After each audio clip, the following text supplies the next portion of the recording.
खोर्सानीको बेडमा plastic mulching गरिसकेपछि ट्रान्सप्लान्ट कसरी गर्नुपर्ने त?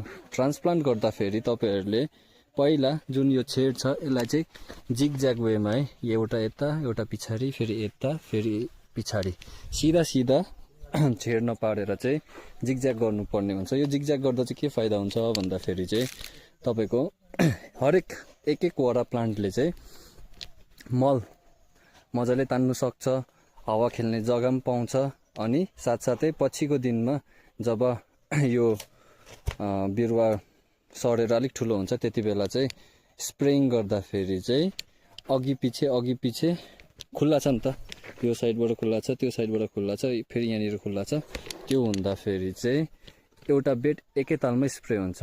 खोर्सानी सार्नुभन्दा अगाडि याद गर्नुपर्ने दिन अलिकति चिसो होस् र बेलुकाको समय होस्, त्यसो गर्दाखेरि चाहिँ जति पनि बिउ सर्छ है दिउँसोको घामले भेटाउँदैन र त्यो ओइलाएर मर्दैन। अनि बिउ एकपल्ट सारिसकेपछि बेलुका ठिकै छ, पानी पर्यो भने ठिकै छ, नत्र भने बिहान उठेर एकपल्ट भिजाउन सक्यो भने अझै राम्रो। त्यसो गर्दाखेरि चाहिँ दिउँसो हाम्रो बिरुवा ओइलिँदैन अनि मर्दैन।